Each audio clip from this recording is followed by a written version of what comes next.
Right now, this thing really just operates in a way to help each other. That's all it is. It's like a bunch of rap groups that are trying to share producers till somebody breaks. In the actual hip hop fraternity, I told them just a minute ago, what they need is a hit. That's real. They need to start. But here's the question: when that group hits, will they rep the hip hop fraternity, exactly, or will they branch off and say, "You see what I'm saying?" Yeah. That's the question. Will they be loyal?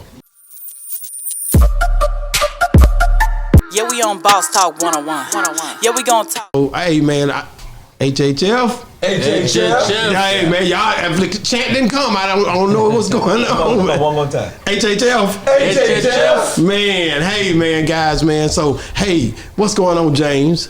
Good, I'm good, man. Man, so give me a spiel on HHF, man, from your perspective, man.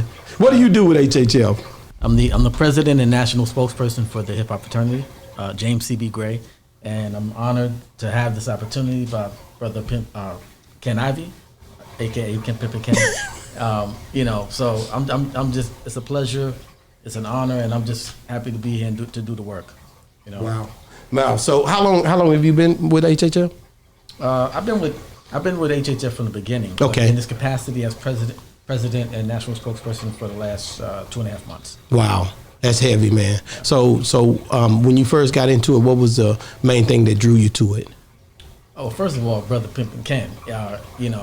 I had been doing business with him, before this, working with the books, and working with other deals and things like that. So we had already had a business relationship, and he told me about the blueprint and everything. And I said, listen, whenever you're ready for me, let me know and I'll be there. So when he came and said, okay, it's time, I said, I was already locked in. I was already following and monitoring everything. So I knew how to get right in. I've been in the music industry for years, as an A&R executive, ran labels as a consultant.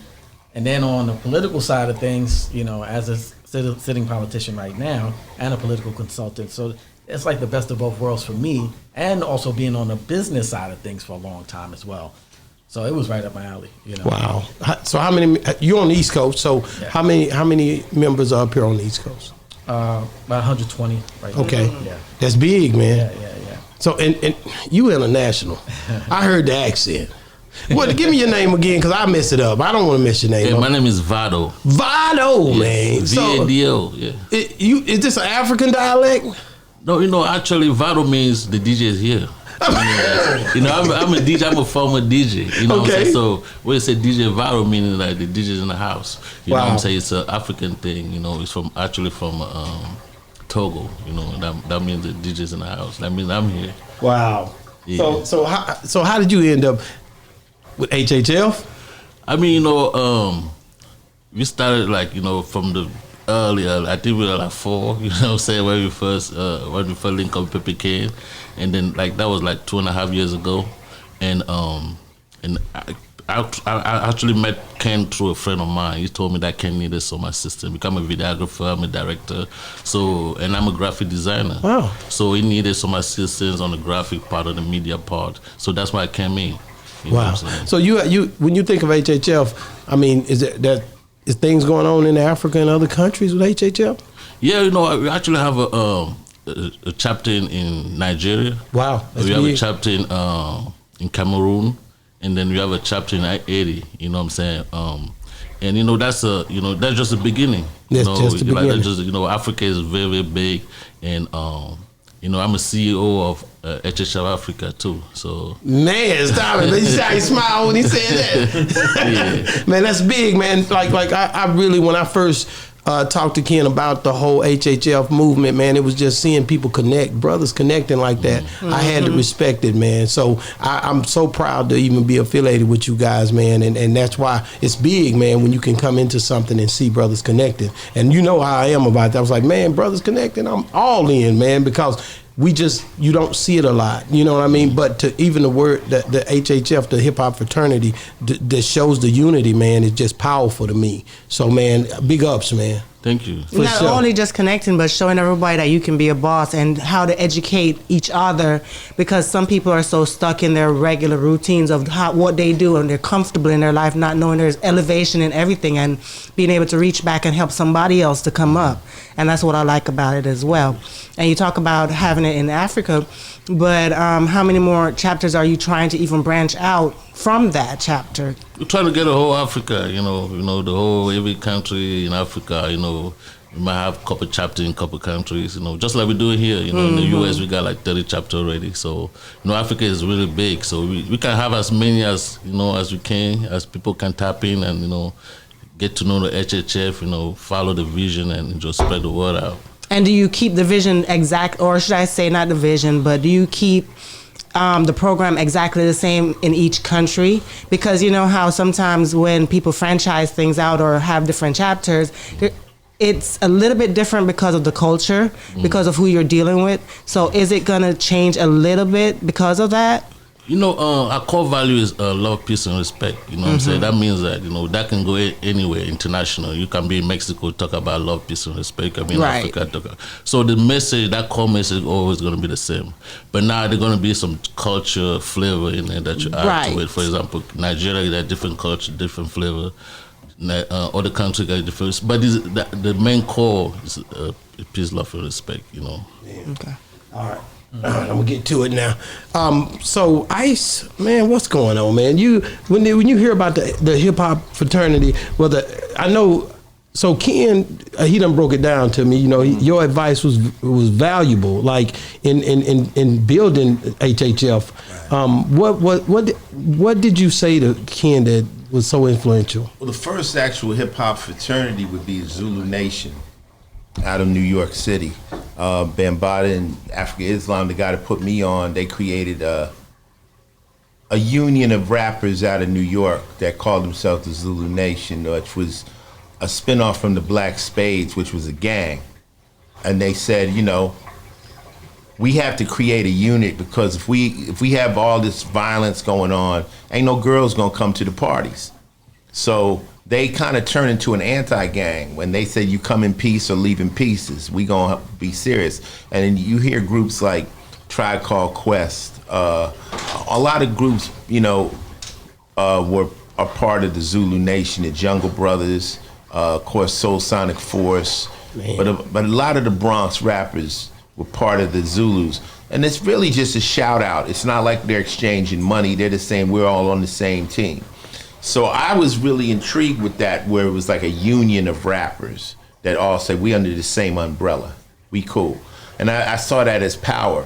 So I went to LA, but like you were saying, as far as culturally, LA is a little bit too street for the term Zulu. That is culturally not gonna work in LA. LA got a gang culture.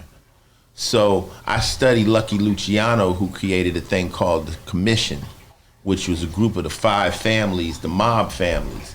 And they made a decision to say, hey, look, we all gangsters, but before we fight, we are willing to sit down. The bosses of each family agreed to a sit down. And that way we can stop a lot of these gang wars. And there were certain rules, like you can't take off a boss. You have to have permission and all these different rules. I was like, if they were able to do this, and these are all gangsters and killers, I can do this with rap. So I took part Zulu Nation, part Commission, and I created this thing called the Rhyme Syndicate in Los Angeles, which had everybody from Cypress Hill to Dub C and all these different people. Anybody that wasn't in NWA or part of the NWA family, meaning Cube and all Snoop and on them, were syndicate members. There were groups on top of groups.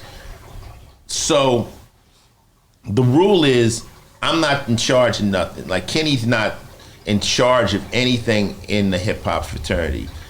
All the groups or subdivisions are all have their own bosses, but there's only one agreement. Before we fight, we talk, right? And we talk to the bosses. That's it. Now, Kenny said, well, I want to do something hip hop fraternity. I said, well, this is basically the way you set it up. You don't try to be the boss. You don't try to control. You're the founder, but my brother from Nigeria, Kenny doesn't have any pull over him. He just says, this is what we wish. and it's up to him to bring it to his team. Also, Hip Hop Fraternity doesn't make any money at this moment. I said, that's the best time to build a unit of people when there's no money. Because when the money comes in, that's when the division comes in. That's real. That's when everybody. So right now, this thing really just operates in a way to help each other. That's all it is. It's like a bunch of rap groups that are trying to share producers till somebody breaks. In the actual Hip Hop Fraternity, I told them just a minute ago, what they need is a hit. That's real. They need to start. But here's the question. When that group hits, will they rep the Hip Hop Fraternity? Exactly. Or will they branch off and say, fuck y'all? You see what I'm saying? Yeah. That's the question. Will they be loyal?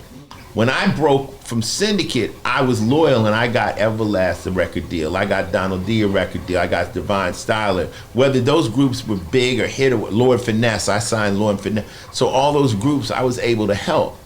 So the question is, as the Hip Hop Fraternity starts to morph and gain power, how that power is shared amongst the units. Because any one of the units of the Hip Hop Fraternity can hit.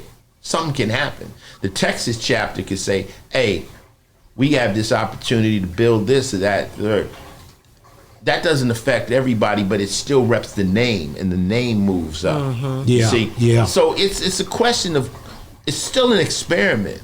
Will loyalty remain once the money does come? That's the big question, because I've interviewed a lot of people, and that's the thing, that most of these guys with the record labels, the new people, the new guys are saying you don't know nobody until they get money. They get money. Once they get the money, as you was just talking about, that's where hey, what's going to happen at this point? But here's something: the Hip Hop Fraternity is not a record label.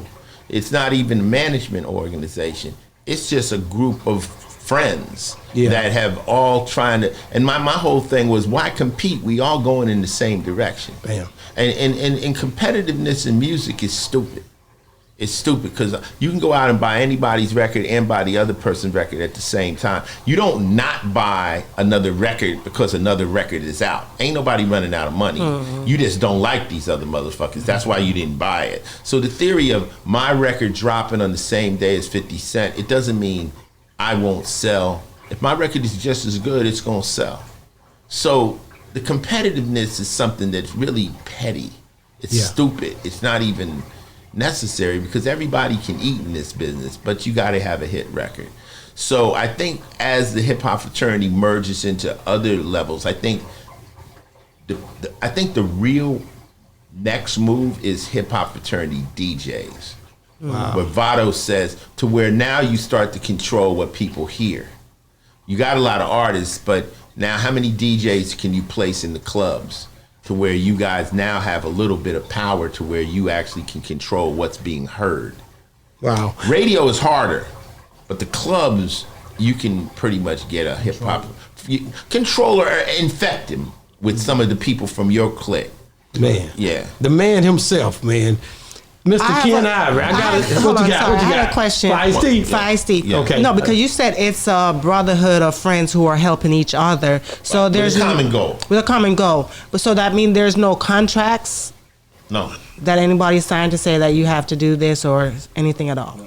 No, because each unit is self-contained. I don't know. Like, there might be a chapter where you sign contracts, but we're not in control of anybody's unit. Oh, okay. We you know, like Vado said, peace, love, and respect. That's what it's based on. It's a very, it's organized, but it's organized in a way that it's like cells. Different cells run different things different ways. Now, somebody could report back and say, hey, the Virginia chapter is out of pocket. They charging this, they doing this, they doing that.